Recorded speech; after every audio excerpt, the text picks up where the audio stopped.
Et on peut distinguer dans cet environnement et dans ma vie 3 périodes. Une période rouge, une période blanche et une période bleue. La période bleue, vous avez compris pourquoi. La période rouge, vous ne le savez évidemment pas. Je suis né en Bretagne, dans le Morbihan. Je suis donc français, de France. Et la période rouge, eh bien, si mon père et ma mère étaient des parents adorables, vous allez peut-être trouver que mon père était un peu spécial, puisqu'il était militant communiste, actif, très actif. Il s'est présenté à toutes les élections en Bretagne. Et il ne m'a jamais demandé d'adhérer au Parti communiste. Il m'a toujours laissé libre, il faut le savoir, et c'est très important. Il était plus préoccupé par mes études, donc que j'ai fait en tant qu'interne tout le temps, pendant, on va dire, 15 ans, en étant boursier de la 6e jusqu'à ma dernière année que j'ai faite, vous savez ma profession, je pense. Hein. J'étais chirurgien dentiste ici au Mans, où je suis arrivé en 1971. Et donc j'ai été pendant 10 ans à Nantes. J'étais surtout à l'école Livette. Je ne sais pas si d'aucuns connaissent Livette, c'est un lycée technique d'État. Et j'ai failli être ingénieur puisque je préparais une maths sup, ce qu'on appelle les grandes écoles. Et un problème de santé a fait que j'ai été obligé de choisir cette fac dentaire. Donc ça a quand même remarquablement marqué ma vie, puisque dans les amis de la famille, il y avait un membre du comité central du Parti communiste. Et puis j'ai connu aussi Jacques Duclos et d'autres. Mais je ne me suis jamais donc senti, si vous voulez, consciemment concerné. J'ai vécu ça finalement quelque part dans le 2e cercle, même si j'étais dans le 1er. Ensuite, j'ai eu, après cette période rouge, jusqu'en 1970, hein, je l'appelle comme ça, une période blanche, à partir de 1990. À partir de 1990, donc j'arrive au Mans, je suis au Mans, c'est jusqu'en 90, pardon, de 70 à 90, j'arrive au Mans en 71, où je m'installe, et en 90, à ce moment-là, la période blanche, c'est celle où je vous dirais que je pense surtout à travailler, à m'occuper de ma famille, et si vous voulez bien, je vous dirais que c'était travail, famille. La suite est patrie, évidemment, hein, mais ne me prenez pas pour un pétainiste, s'il vous plaît.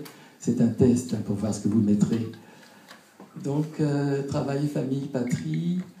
Et j'étais quand même toujours concerné parce que, proche de moi, il y avait mon épouse qui a été lycéenne, étudiante, avec une personnalité politique locale, et qui a ensuite été son attaché parlementaire et secrétaire à la commission de la défense dont il était le président.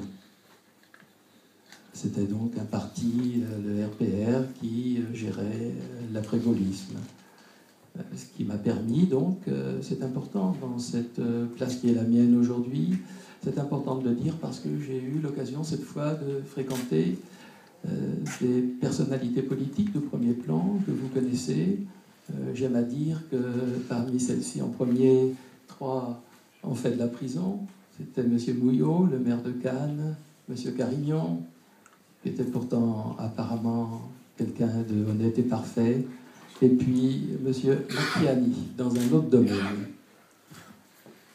Il y en a d'autres qui, eux, ont eu une carrière politique que j'ai beaucoup appréciée. M. Barre, M. Barnier, M. Madeleine, Michel Noir, et beaucoup Michel Barzac, qui était ministre de la Santé, évidemment.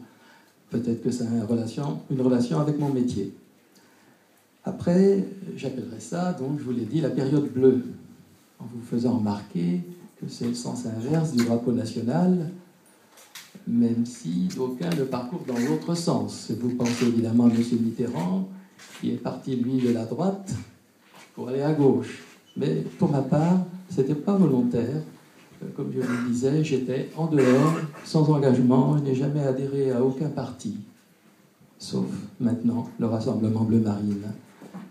Et cette décision, qui vient de se prendre il y a peu, a été motivée par ce parcours politique dont je viens de vous parler, c'est-à-dire par l'importance des faits actuels qui font que je sens que je ne peux plus rester passif et que je dois m'engager.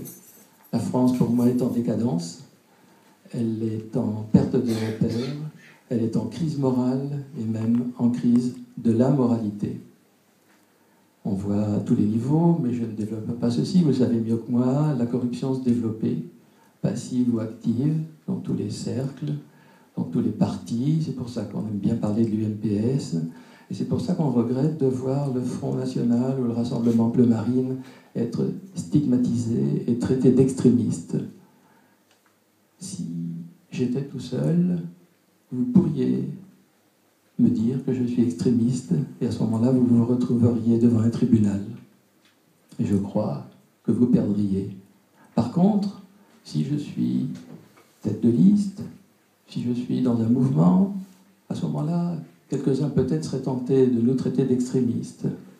Je suis désolé, je ne supporterai pas que vous me traitiez ainsi, parce que ce serait de la pure calomnie, dans le sens où jamais je n'ai vu chez nous des membres du Front National, du Rassemblement Bleu Marine ou des identitaires être en dehors de la légalité. Je ne les ai pas vus brûler des voitures, des bibliothèques ou des écoles. Ils ne font pas de trafic de drogue. Ils n'agressent pas, ils ne sont pas violents. Ils ne brûlent pas les voitures. Ils respectent les autorités, toutes. Et quand ils manifestent, ils le font dans la dignité, comme les dernières manifestations que vous connaissez.